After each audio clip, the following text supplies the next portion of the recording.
Happy Wednesday night to everybody. Just 7.5 minutes away from going live with this week's installment of the Cannonball Chronicles. Motorcycle Cannonball Chronicles, the show that glorifies, epitomizes, and studies the life and times of cannonball racers, the greatest motorcycle race ever in the history of the land. Make sure you throw up where you're from, your race number if you're on a team, the team name. Let us know where you're at. Grab something to drink, get ready, kick back, Cannonball going live. Just 7 minutes.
Alright, Team Fat Dog in the house tonight. Number 67, Mr. Bill Redensel. Good to see you here, brother. Wayne Brokaw in the house. He can ride a bike backwards, just never tried a Harley. There's some Indian riders out there that argue with you it's the best way to ride them. Stick around, just 3 minutes. We're going live with this week's Cannonball Chronicles.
just about 32 seconds left. Looks like we're going to pull this one out of the station, get it up on the tracks, and go live with this week's Cannonball Chronicles. Here we go.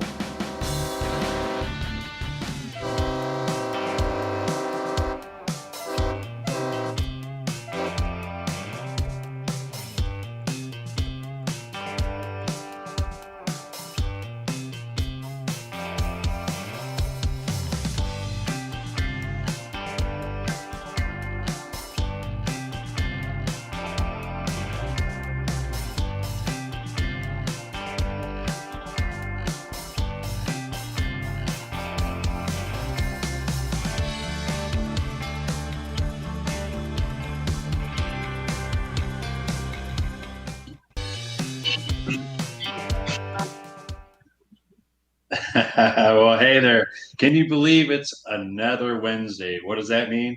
Another great episode of Cannonball Chronicles. This right here is not an optical illusion. Yes, I have the lovely LeeAnn Sims with me tonight. Unfortunately, Mr. Robbie Nussbaum can't be with us tonight, so I've recruited LeeAnn to come out, and she's excited, aren't you? I am more excited now than I was earlier. So no, we're planning on a good night. Kind of bummed that Robbie's not going to be with us tonight. We have a really, really great guest coming in. I think we're going to have a lot of fun with this guy tonight. I'm really interested to hear these stories and how he came about, and it's going to be a great show. I believe so.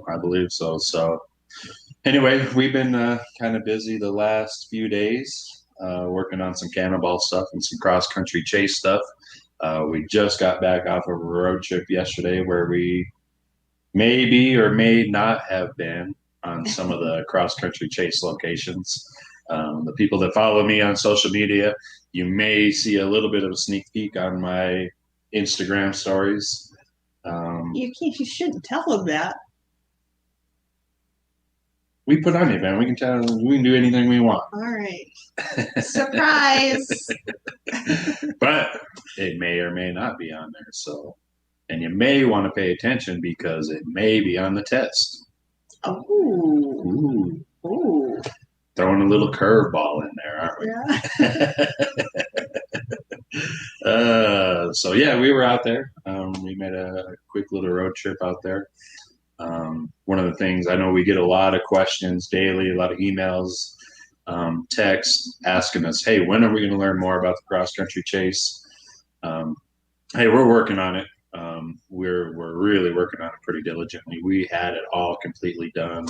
Everything was a go. We were going to open up registrations here in just a few weeks. Unfortunately, with the COVID-19 situation and all the delays and all the events and us now having to move the Cannonball that we're supposed to be on right now to next year during that time when we were going to have it, we now have to do different times and see if we can actually pull off the two events for next year. So just some of the big logistics, you know, I know daily people are asking, when are we going to hear? When are we going to hear? I promise you, you guys will hear something fairly soon. I'm not going to put a date out there yet. I'm not going to put the dates of the event. But we have to be sure, obviously, you know, before we start sending out information. But as a reminder, those for the cross-country chase that want to get the information first prior to us sending out to the public, you need to go to our website, which is the motorcyclechase.com. And you need to click on the apply. Now it says application request, but there's also a disclaimer there. This is just you giving us your contact information so that we can put you on our mailing list, our email blasts, so that when we do have announcements, you are the first to know. We will always send the information first to the mailing list. So make sure you fill that out, but please understand that is not actually the application. That is just getting on our mailing list so that we can, when we finally do have some announcements coming up, that you hear it first. Correct.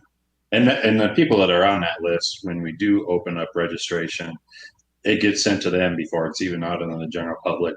It'll have all the instructions to do the actual official registration for the event. People that are on that now, when we start sending some stuff out here shortly, we will start sending some emails to get you prepared of exactly what you're going to need when registration does open.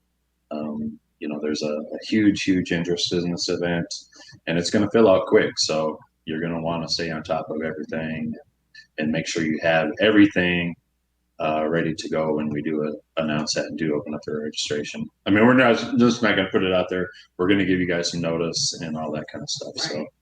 So, but it is going to be a first come, first serve event. So even riders that were on it before, sorry. Gotta hurry. Get your stuff in.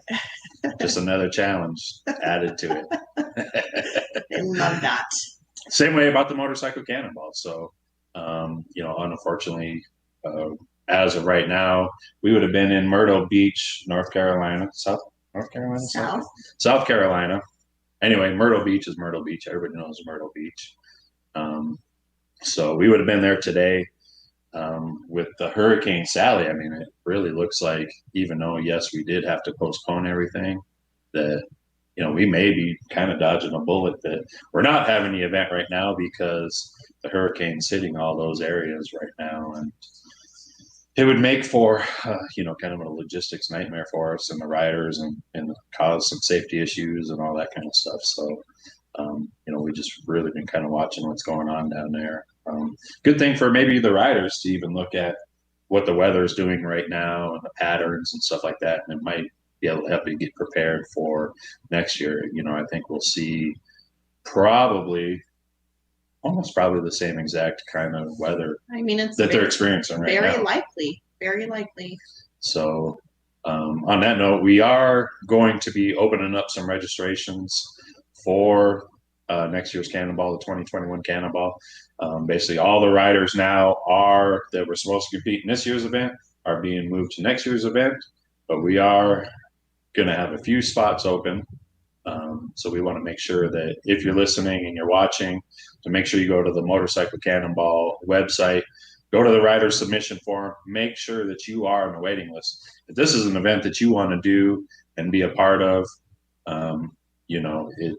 we do a very, very fair way of basically just drawing names out of the hat off the waiting list. So, we do have some preference points for people that have been on there a few times or a few years, but for the most part, I mean, it's really the fairest way that we can do it. So we'll probably be drawing those maybe in the next 60 days or so before the first of the year to let people know.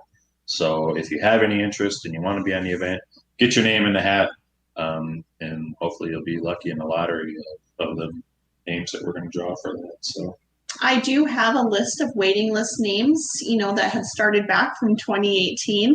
But if you are unsure if you are still on the waiting list, please just submit that again. And then we'll have everything, we'll have everyone, and you'll be sure that you will have a chance at that. Right. So we do cap the riders at a certain amount of people. I think we'll probably be right at about 100 or so on that. Exact number we don't have. It's all up to logistics of hotels and all that kind of stuff and what is manageable for the event. So it'll be right at about 100 riders. So exciting, huh? We're working on it, guys. We're trying our best. It's been a crazy year, but just wanted to give you guys a quick update of what's going on logistically and the things that we're working on. Once we get this, we're going to get back on social media and start posting some stuff and giving you guys some great content that we've been saving up over the last few years. So, anyway. It's been a long few days for us. So, anyway, I think we should get right into it. Tonight we have a really, really great guest. Really interesting background, great stories. He'll be a first-time cannonballer. Anyway, let's bring in our first guest.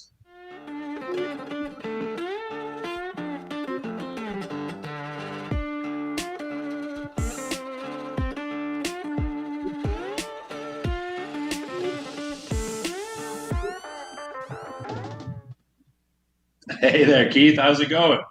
Hey, good. Hey, hello, Cannonball fans. Good to see everybody. It's great to see you. Tell us where you're coming from tonight. Greenville, South Carolina. So we moved here in 2000. I guess to go back to give you a short story of my family. In '76, I went to Texas and met my wife. She's from Corpus Christi. And then in '86, we moved to California. And then in 2000, we moved out here to Greenville, South Carolina. So been a little bit everywhere, but I love it here in Greenville. Oh, good. How's the weather treating you today? You getting rain already? Today is good.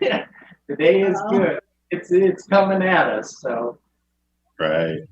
I think I just watched the news here just a little bit ago, and your area is supposed to get pretty hit maybe tomorrow or the next day. yeah. But you know, Greenville is green for a reason. You know, so we're used to it. Well, we hope you got everything battened down and prepared for this thing to come in. Been a lot of crazy weather down there this year. Keith, tell us how you heard about the Cannonball. I'm sorry. Go ahead, Joanne. Yeah. Keith, tell us how you heard about the Cannonball. Since you're going to be a first-time rider, I'm interested to know how you found out about it. Yeah. So, you know, I can't say anything other than I was goofing off. So it was the fall of 2016. I was goofing off one evening and watching YouTube videos, and I got drawn in. And for about a 2-week period, every night I would come home from work and I would run in and turn the computer on and watch the latest videos of it.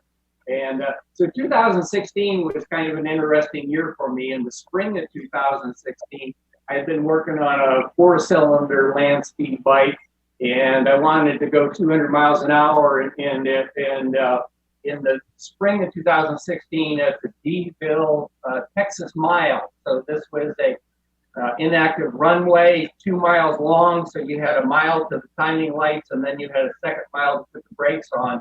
And at the 1 mile mark, they clocked me at 219.9 miles an hour. And that was fun, and I really enjoyed it. But when I got back to the pits, I discovered that the number 2-cylinder and number 3-cylinder had a little bit of heat damage to it. So I was back, you know, taking parts off the bike in the garage, and I started watching this Cannonball in the fall, and I said, "Ooh, that looks fun." I don't think I would destroy a Cannonball bike if I rode it 3,700 miles, would I? So. Right. So let's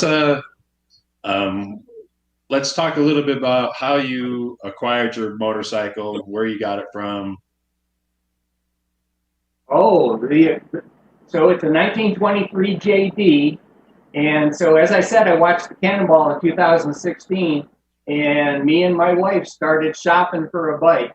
And it took me 5 months to find this bike. I found it up in Pennsylvania, and it was a matter of calling a friend of a friend sort of thing. And oh, you might want to try this person. And sure enough, we found this one. It was I was really happy to get this bike because it was a complete bike. It had all the parts for it.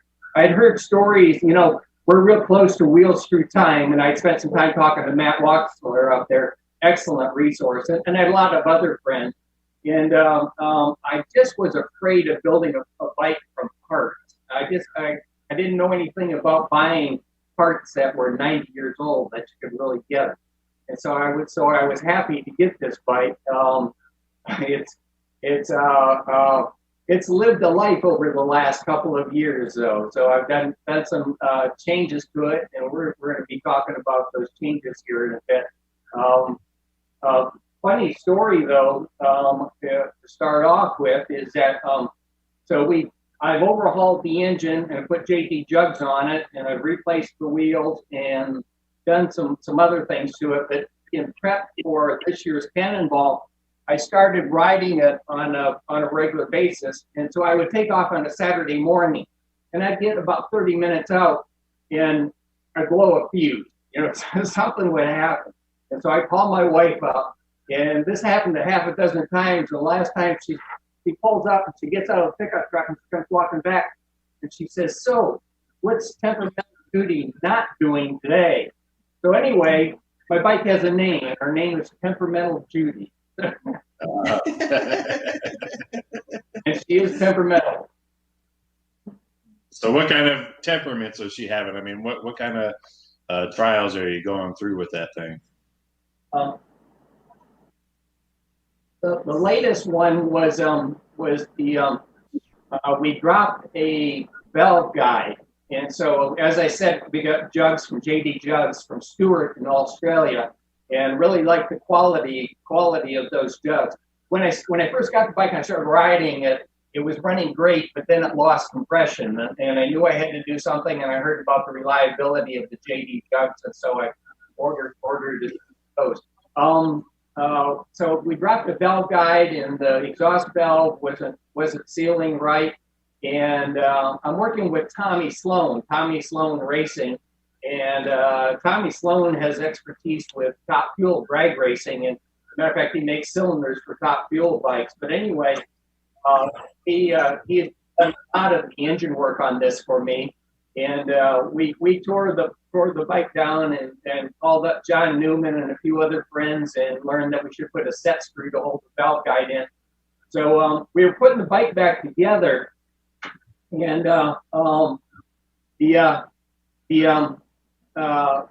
we headed up on the stand, and I was on this side of the bike with the primary chain off, and I had a ratchet, and I was turning the engine over while Tommy was on the other side adjusting the valve.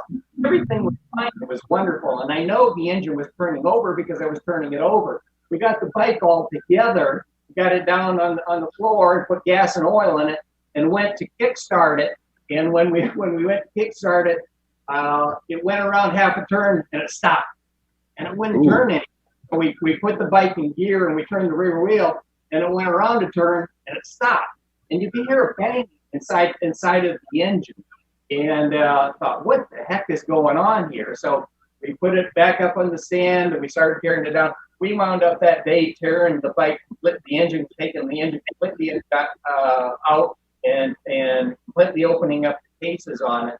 And I think Chris has got a picture that shows a little screw that goes into the side of the engine.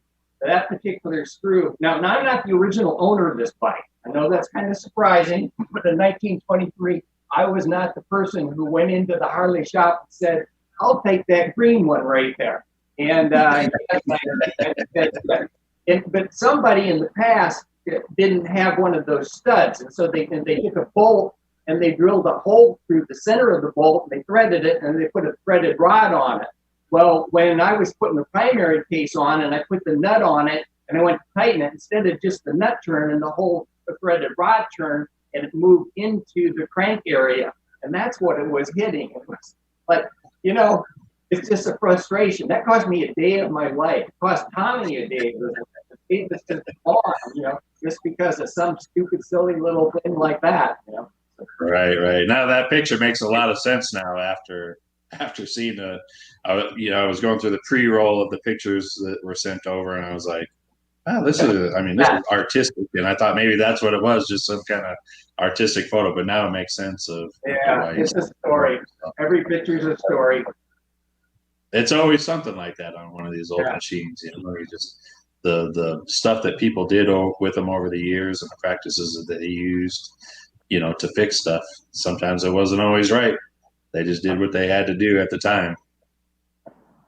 Another issue that we one day, so it was over at Tommy's place. He's got a good machine shop, and we were working on the bike and went to put oil in the engine. And so the hand pump on it, you have to pump it 6 times to get 4 ounces of oil down in. And I was telling Tommy, I said, it's not very consistent. And furthermore, after I pump it a couple of times, it was getting oil on the top of it. So when I would draw it out, oil would come out and go on the gas tank. And so I had a new set of leather washers that go in the pump, and so we replaced them. That didn't do any dang good. It was still when after a couple of pumps, oil would come up and would come out on the gas tank. And so I had a brand new check valve. There's a check valve down here at the bottom of it that's got 2 little balls and springs in them. And so we replaced that, and still the same thing. is we went through a whole damn roll of paper towels that day, wiping oil up off the top of the gas tank. Tommy says, I'll fix this. I'm going to make a piston. So he made an aluminum piston, and I put a groove around it and put a O-ring in it. And so now we have a piston in there. Boy, does it work great! You know, well, heck, I'll go ahead and do it right now. You know, you pull it up, and you can pull it all the way up, and then when you push it off. See, before I was afraid to pull it all the way up, and then push it down. With each stroke, I get 1 ounce of oil, and when you drain the oil out of the crank, I have to do it 4 times to get 4 ounces of oil in the crank. But I tell you what, you asked me what does it take to prepare for a cannonball, and it's that number one, got to have a motorcycle, and they're not easy to come by.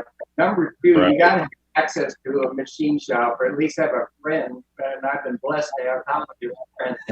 And number three, you got to have stamina to stick with it. So. Yeah, absolutely. So question is are those pistons going to be for sale? Because I hate them freaking leather washers. Sure. I'll get with Tommy. You can find it's Charles Sloan on Facebook, or you can just go get in touch with me, and I'll pass you on to Tommy. I'm sure he'll make them for other people too. We talked to Doc and Doc Holliday, and Doc has a solution where he has now I haven't seen it, I've just heard it described, but he has a reservoir up front. And so he pumps oil to get 4 ounces of oil in that reservoir, so he can see that it has 4 ounces. And when he sees that it's 4 ounces, then he opens the valve up underneath that drains in the engine. I thought that was a pretty neat solution too. Yeah, that's a pretty neat idea there too. This is working good.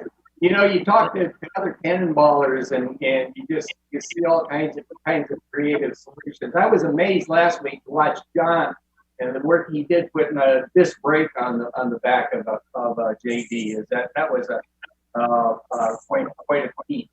Oh, he mounted it up on top, so you could really press the chain. You know, so I love watching Cannonball Chronicles, and I learned something on every episode. You really do. Just the ingenuity and everything that people come up with is sometimes kind of genius. I mean, it amazes me too. You think that you've heard and seen everything by going on these events, and every event seems to kind of outdo itself on roadside fixes and parking lot fixes, and just really kind of redneck engineering some stuff to get these things across the country. So.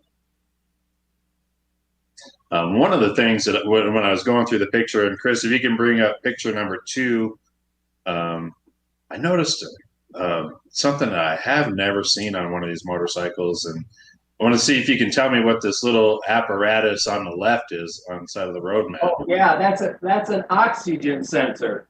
So okay, I'm a tech geek. Okay, I work in IT, and I put a M21 linker carburetor on there. And it has the adjustment screws on the top, and I can actually reach down while I'm riding and adjust the carburetor. But I wanted to learn how to adjust. I mean, I know which direction to turn it to make it rich, what direction to make it lean.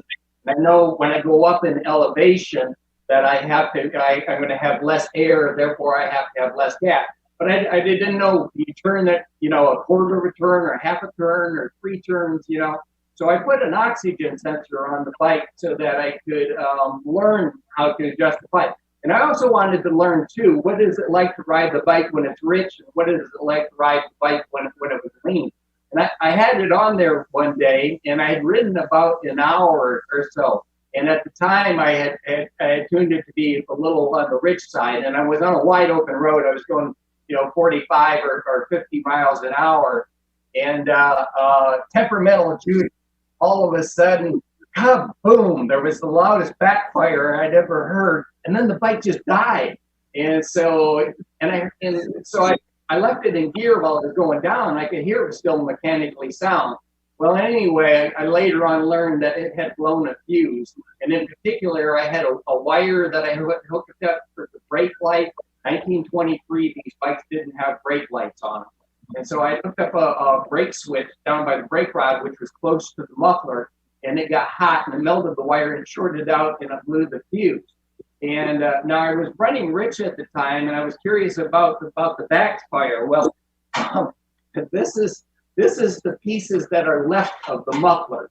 So you might recognize that on a Harley JD, is they have a city street setting on the exhaust valve, and this is the canister that has an end cap on each end of it that consists of the muffler. And you see how it's split open on the top and it's split open the bottom. It completely blew the muffler apart on it. I mean, it sounded like a shotgun when the thing went off. You know, it was, and it made me a little sick too, because this is original. I believe it's original. I got every reason to believe it's original. When I look at the pictures in the Harley manuals from back then, that's what the exhaust pipe looks like. And this was pristine before Crazy Keith got a hold of it. So anyway, temperamental Judy, you know, blew the muffler apart. So. That's crazy. I've never seen that happen before. Oh, leave it to me. Is there anything else you want to talk about the machine? Are you doing anything physically or mentally to get prepared for the ride besides, you know, just talking to people and probably not as much as I should. I mean, I'm staying in shape, you know. I think in terms of mentally, I think I'm going to be okay, because I'm a driven kind of person, and not driven to make points, but just to be, I'm in it for the self-pride, for the self-accomplishment, you know. So I'm more competing with myself than I am with other riders. right. I spent a lot of time on this bike with the wheels too. And so this, matter of fact, I got one of the original wheels here. And so this is as you can see, it's got a Dunlop tire in it, and the tire is in good shape. You can't buy these tires anymore from Dunlop. So this is a clincher tire. In the 20s, they use clincher tires. I did some reading on the internet, and I heard that clincher tires were a little on the dangerous side. If you have a flat when you're going 50 miles an hour, the tires leave the rim and go off to the side and get bound up after riding the rim. And so I decided I wanted to replace the wheels, and I didn't want to destroy my original wheels. I wanted to keep it pristine in case someday I ever want to go back to stock original. You gotta keep in mind with these bikes is that it just price-wise, roughly speaking, Mecum auction type prices. This is probably a $40,000 bike. When I change it to a Cannonball bike, it's only going to be worth about $20,000. So I can't think that way. And so yeah, to replace the wheels, I bought a wheel off of eBay. Now it was a later model JD, but the spare parts book has been really helpful for me. And so the spare parts book will tell you what years a part was for. And when I bought this wheel off of eBay, I knew that the hub in the middle of the wheel was the same hub that the 1923 had on it. And so I bought it, and in particular, this was the hub for the rear wheel. And so I bought it. Tommy machined the inside of the hub out so that we could put roller bearings on the inside of it. And then I had the hub powder coated. And then I sent the hub to Buchanan's in Southern California, Buchanan's Wheel and Spoke. And they fitted spokes that would fit the hub. And the Buchanan also had steel rims that don't have holes drilled in them yet. So Buchanan will take a steel rim and drill the holes in it for the spokes. They had to drill match spoke size, but also the number of spokes that I had for it. Now, as I said, now this tire on the original wheel says 28 inch. 28 inch is, back in those days, they measured from the outside of the tire to the outside of the tire. It's basically a 22-inch rim. Well, that's not a common size today, so I went with 21-inch rims on it. So Buchanan sent the parts back to me. I had the rims powder coated, and then a shop here in town, Blazers MX, laced the wheels up for me. The front wheel, I put a Yamaha brake on it, so I now have a front brake, which I think is a necessity, or certainly it's desirable to have a front brake on it. So I have a YouTube channel, so you can go to YouTube and look up Keith Kardell or hashtag Keith Kardell. and I got a video there that talks about building up the wheels, so if you want to know more, check that out. But it was a major effort. Then I had a problem with tires after I got the wheels. I said, there's a half a dozen manufacturers that make 21-inch tires, but and Michelin Tires is located right here in Greenville, South Carolina, and I have friends that work at Michelin Tires. I went to them and said, I need 21-inch tires for both the front and the rear. Well, Michelin only makes a 21-inch for the front. They don't make one for the rear. So I said to them, I said, can I take a front one and put it on the rear? And they're like, ooh, we can't allow that, damn engineers, and they're afraid to take any risk at all, Anyway, I did find tires that aren't marked front and rear. They're from Shinko. Shinko is the company that evolved from Yokohama, and I've got one friend who has disowned me. He disowned me because I put Japanese tires on an American motorcycle. There's a thing, But I'm pleased with the Shinko tires. They're working out good for now. Yeah, they're a great tire. I run those on a few of my machines, and we've always had good luck. One of the things that, and I don't know if this is true, I'm just going to pass on a little bit of something that I had heard in one time, that front tires are actually better to use on the rear because they last longer. They're made a little bit different way, and a friend of mine that does a lot of burnouts on his motorcycles always puts front tires on the rear of his motorcycle because they last a lot longer when he does burnout. So whether that's true or not, I don't know. Sometimes you got to just do what you got to do, That's right. So, but we're going to take a quick little break here. Say a little bit, have our sponsors come on with a couple commercials, and then I want to come back and get into why they call you Crazy Keith. Okay, and I got a friend here with me too. Madman Melfest is here with us tonight, so we're going to change the camera angle, and when you come back on, I'll introduce you to Madman Malpass. Perfect. We'll be back in just a few minutes.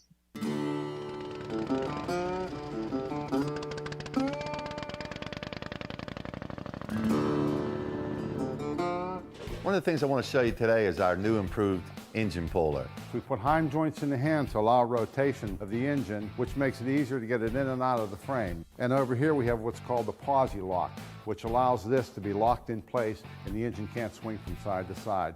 George is actually going to come in, make contact with the cylinders, tighten it down, pull it out of there. It's just that easy. We really feel that we have the tool, the best it's been, where we really feel strong about what it can do in the marketplace. Visit BanksBrothersMotorcycles.com to order your Banks lift.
Hey, this is Chris from Cycle Source Magazine, and I want to thank you for watching the flagship show of the Source Media Group, Shop Talk.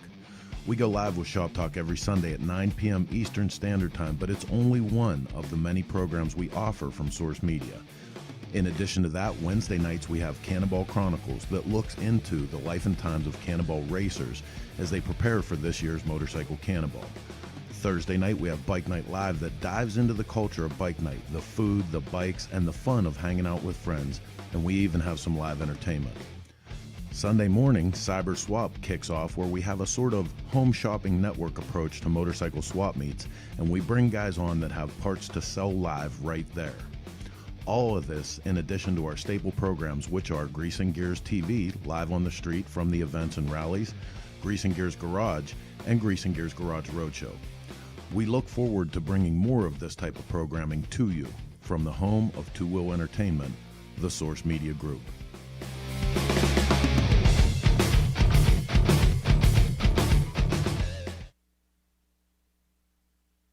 All right, we're back with you guys again here from the Banks Gas Services studio. Again, I want to thank the Banks brothers for being a great sponsor of the show with the Banks lifts.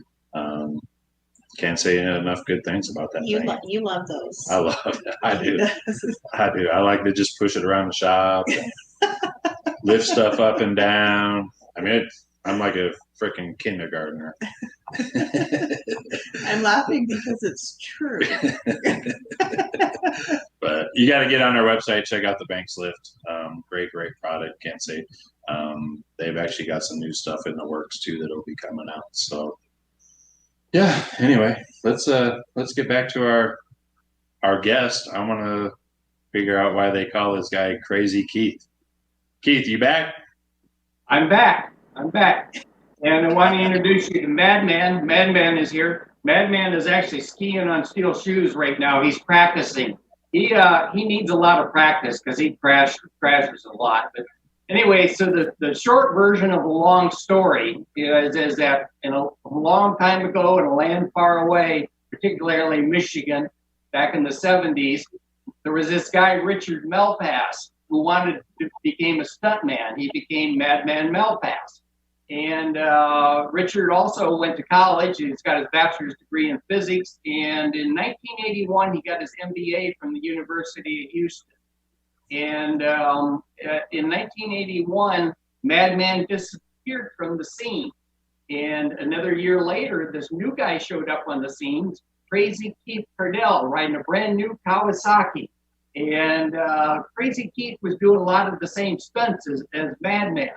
And during the 80s, Crazy Keith Kardell rode for Drag Bike, Tom Laughlin's Drag Bike.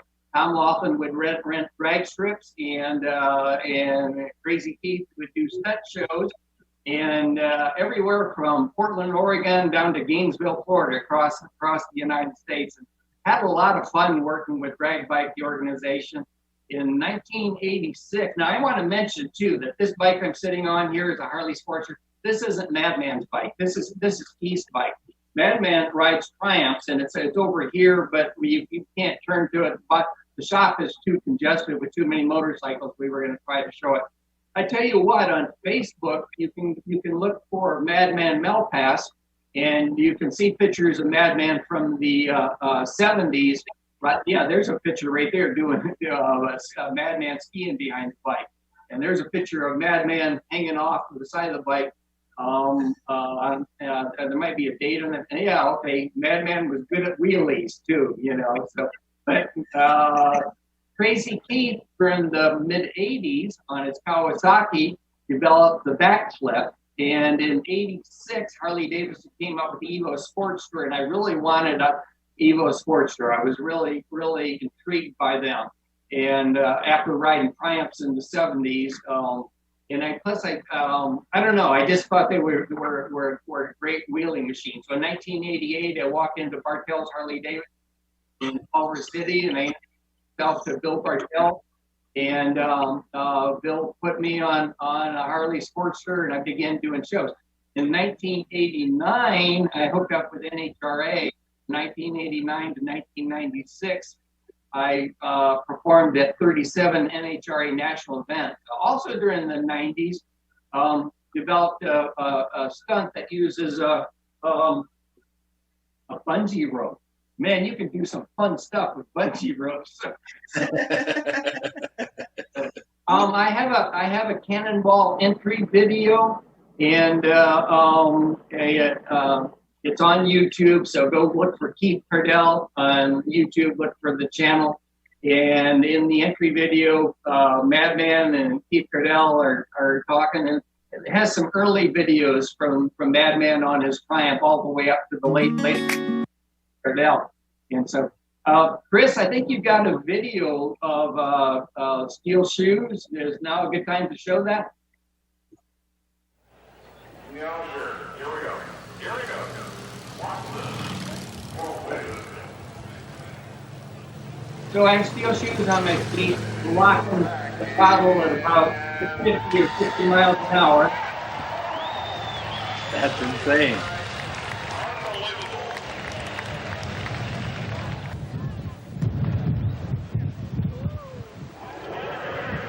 This was shot at Sears Point in Tacoma, California, and for NHRA.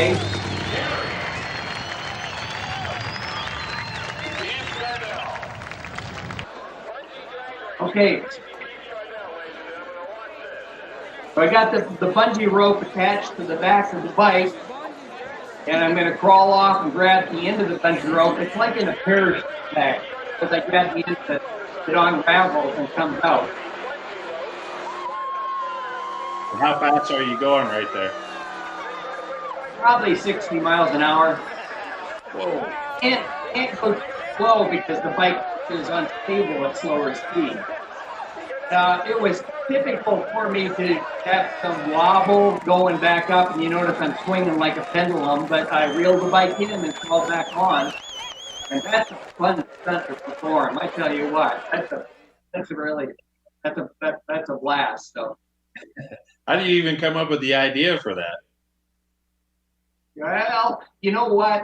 I also came up with ideas that didn't work out quite so well. I spent some time working on the headstand, and so spent a lot of time at El Mirage in California when I lived out in El Mirage, and went out there and practiced headstands. And the problem with some stunts is I'm okay with the stunt that has a risk of probability of crashing, as long as it doesn't have a high consequence. But I'm also, I don't like stunts that have a high, a low probability crashing. Or I'm sorry, I don't like stunts that have both a high probability and a high consequence.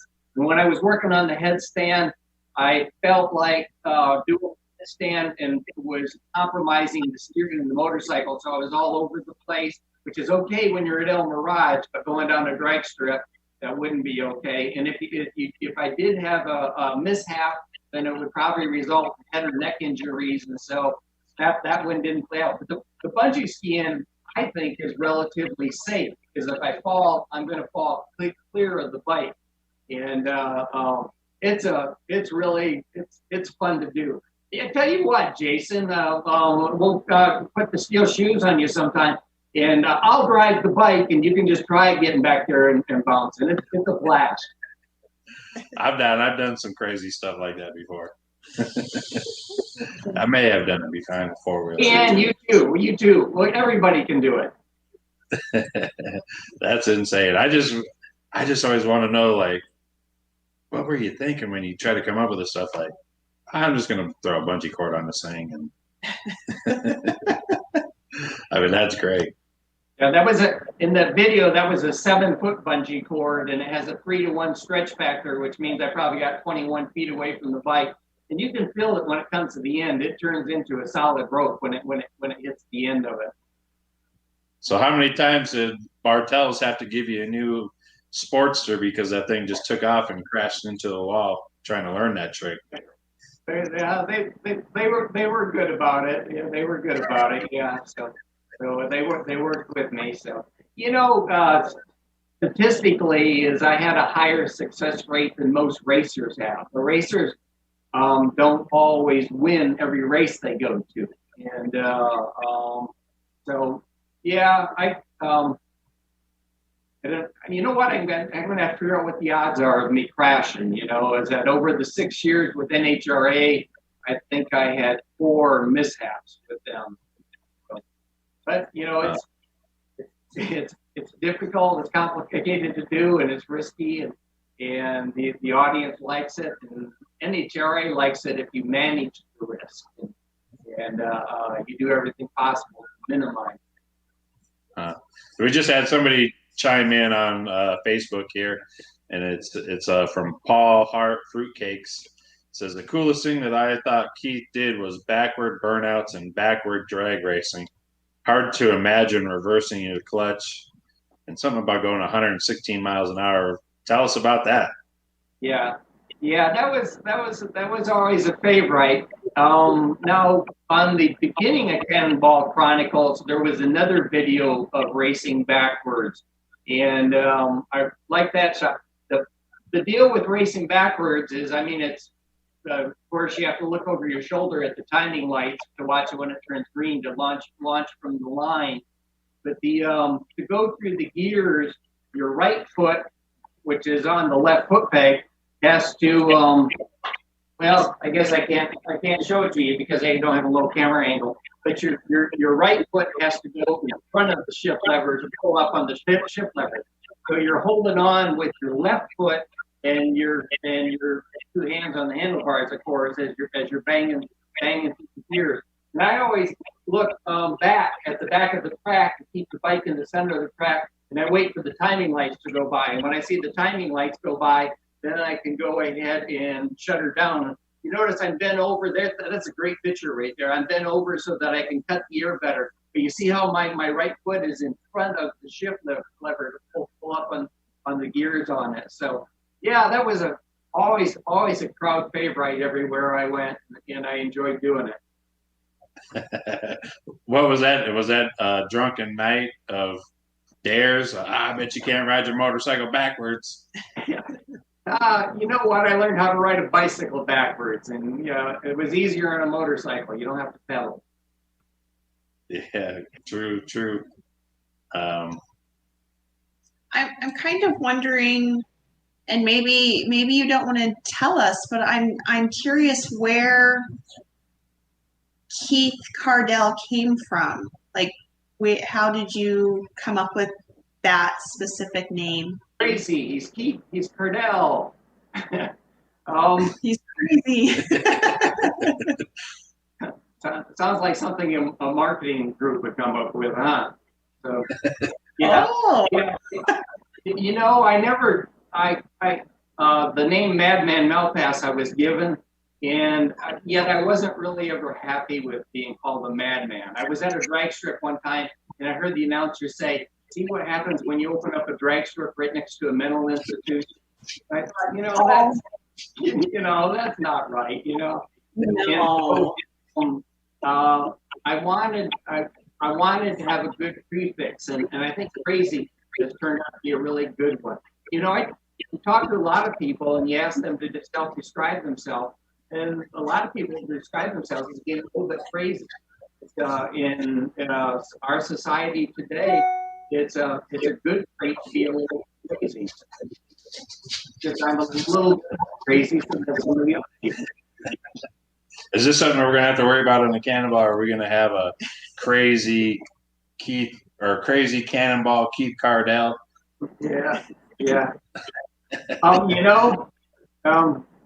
When I was riding the JD quite early on, I took my hands off the handlebars, and I realized then that they had a different idea about bike geometry back then than modern bikes. And people will say to me, they'll say, "Oh, that's going to be fun riding the Cannonball. You're going to have a blast riding it." And I don't. It's a different. I view there's a difference between pleasures and prides. So prides are the things you do to be proud of yourself. Pleasures are the things you do to have pleasures in life. Like I ate a bowl of ice cream 3 days ago, and that was a really good bowl of ice cream. But today, 3 days later, I kind of wish I hadn't eaten that bowl of ice cream. But prides last a long time. And I don't think that riding the Cannonball, take a look at the bike. It rides rough. It handles poor. It's not reliable. It requires a lot of maintenance. I can think of about 2,000 other motorcycles that I would have more pleasure on crossing the country on. So why am I doing it?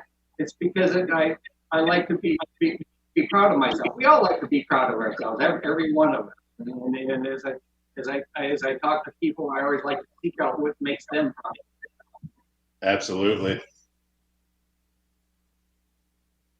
Chris, can you cue up the other video that we have of Keith on JD?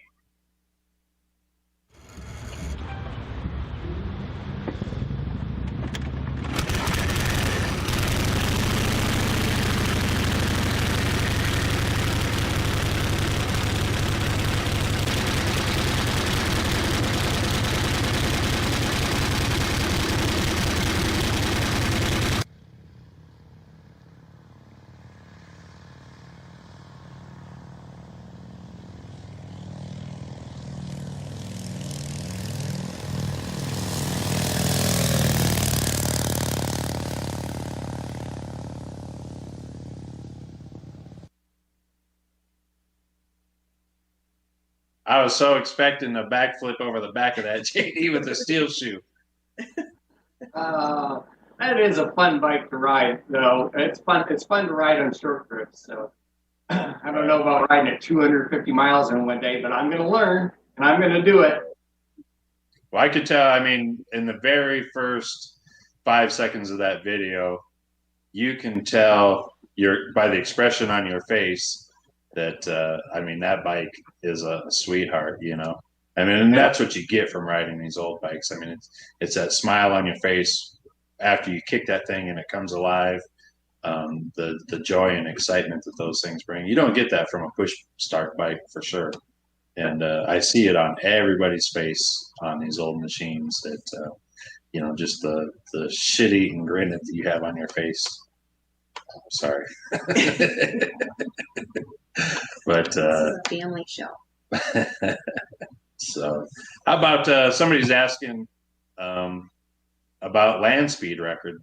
What can you tell us about that? Yeah. So in the 80s,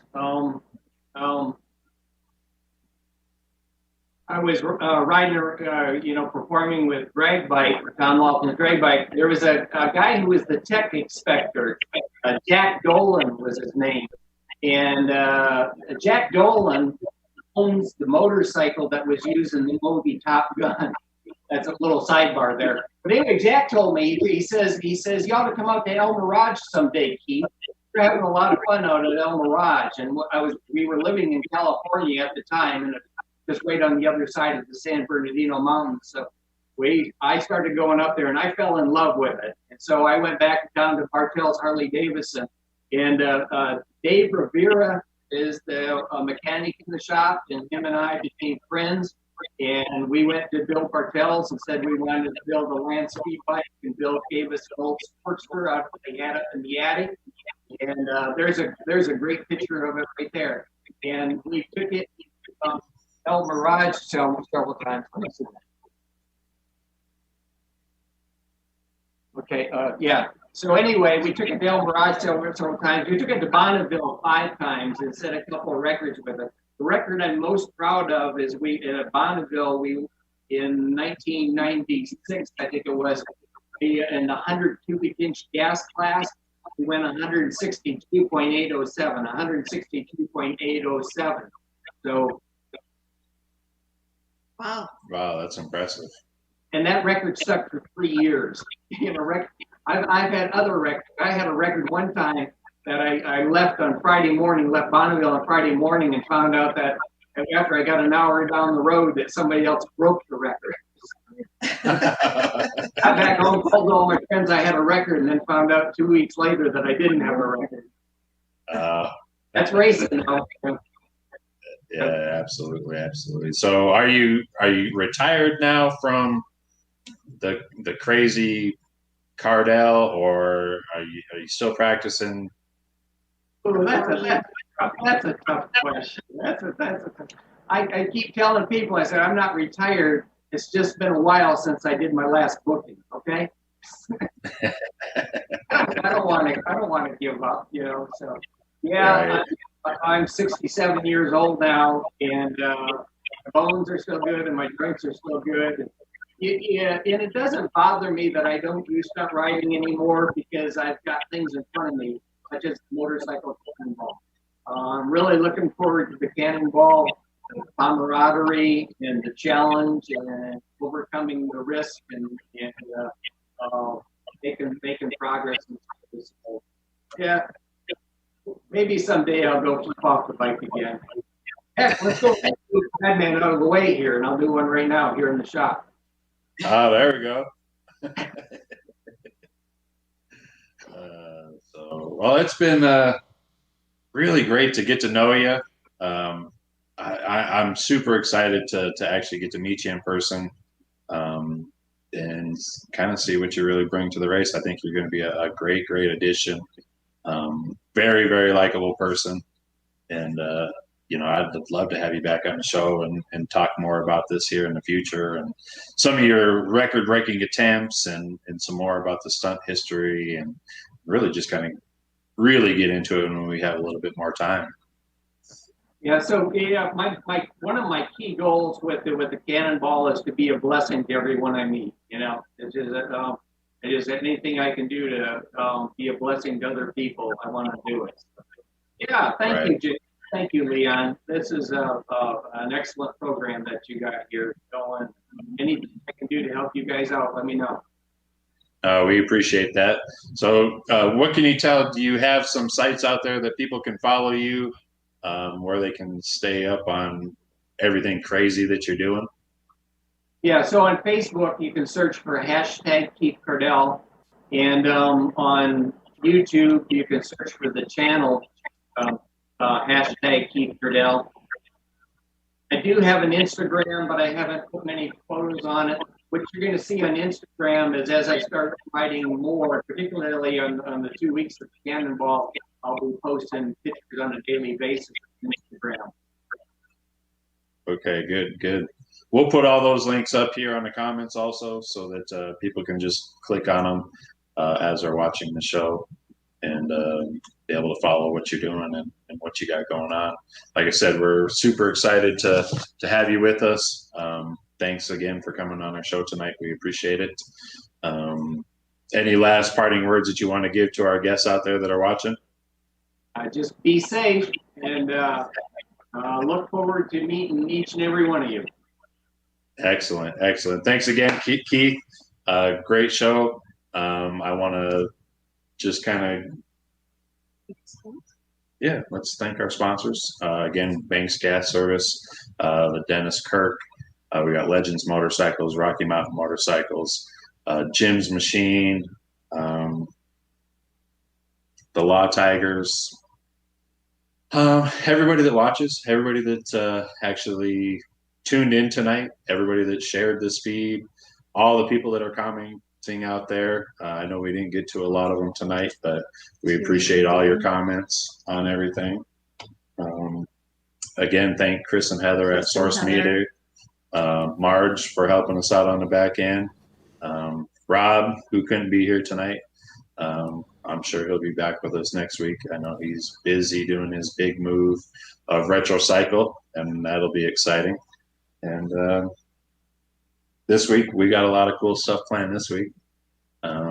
Maybe we'll throw some teasers out there on the Cannonball Instagram feed or Facebook feed. Maybe we will. Maybe. We got some planning to do. And so, yeah. Hey guys, can I nudge in for 1 second? I just want to You do a bet. real quick public service announcement. We've been doing this on all the Source Media broadcast stuff that we've been doing. Very good friend of motorcycling, of our show, part of our personal family, Mr. Bill Dodge, was involved in a really bad accident the other day. Bill was a one-man show at his shop. His condition keeps going back and forth, and we're sending love and prayers to him, his family, everybody. At the same time, there's a recovery fund on GoFundMe. You can go check that out. Just search for Bill Dodge on GoFundMe. You'll find that. But, please just keep this man in your prayers. He does so much for the motorcycle industry. We want to make sure that that he's on everybody's mind right now and in everybody's prayers. Yeah, absolutely. I mean, it's kind of a shocker when I read it on social media the other day. And just been kind of keeping up with the updates and all that kind of stuff, and all that. I want to, while we're on this kind of note, I do want to give another quick shout out to and some condolences to George Hood and his family. George was a huge staple in the antique motorcycle world, and he passed away this last weekend. George was a great guy. He was Dr. JD, Dr. BL, very, very much a mentor to many of us in the early Harley Davidson scene. And, just want to say, condolences and sorries to the family and all of his friends out there. So on that note, let's wrap her up and say goodbye. Thanks for coming to the show. I'm usually in the back right over here watching, but we appreciate the support and you guys coming week after week to see what we got going, and the riders and their stories, and just the really great, cool stuff that we get to hear. We appreciate you coming every week for us. Absolutely. And if you want to see more LeeAnn on the show, leave a comment that, hey, we want more LeeAnn. She needs to see that we need more LeeAnn, so she'll come back on. She's real nervous that nobody wants her on the show. I'm sure that's not the case. So leave a nice comment, tell her we want her, all that good stuff. And we'll see you guys next Wednesday right here, same place, same time, same channels, same everything, except for we will have a different guest. I'll be wearing a different shirt, and who knows who'll be sitting right here. Anyway, see you guys next week.